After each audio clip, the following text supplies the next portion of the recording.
Hi, I'm Christopher Clark, publisher of NACD Directorship magazine, and this is BoardVision. Today's subject is governance considerations for private companies.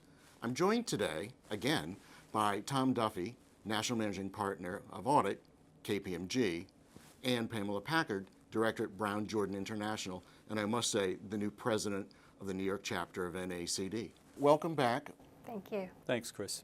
I'd like to continue our conversation on governance considerations. Pamela, you work with external auditors all the time. Maybe you have some leading thoughts or practices here in private companies dealing with external auditors. And also, I'd like to hear your thoughts on setting the tone at the top. Okay.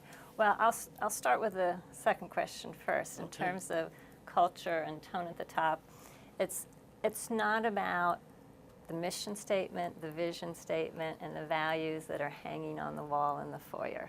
It's really about the behaviors that are modeled, the behaviors that are rewarded, and the behaviors that aren't tolerated. And so while one hears all the time tone at the top, less so tone at the middle, it's really walking the talk, seeing how things happen in an organization that sets that culture. And as Tom said earlier, if you get the culture wrong, it's very difficult to make that change. And yet, it's an imperative. So if it happens, cultures sometimes turn out in the manner in which, it's not going to be beneficial for the organization. So then it's critical that you step forward and realize we have an issue here and we need to make a change. And what are the initiatives we put into place to make that change happen? Then in terms of relationships with external auditors, when it is a private company, the audit committee has greater flexibility with its relationship than in a public company. Public companies, as you know, have the issues of the audit committee has to approve any services that are not specifically audited related and are concerned about the volume of those services and how that could impact the view of independence. In a private company, the audit committee likes to reach out to the auditing firm that has not just the audit expertise, but has a whole host of other expertise in consulting and advisory services that can help the company as it's going through its lifespan, where it doesn't have the financial resources to commit to hiring a full-time person who's an expert in a particular area, when what the company really needs is a particular project done. And so that's something that's has greater flexibility and is a nice attribute of the private company relationship with its external auditors. Tom, you're not going to get the last word today, but can you give us 3 takeaways in relation to that relationship between a private company board, and an auditor?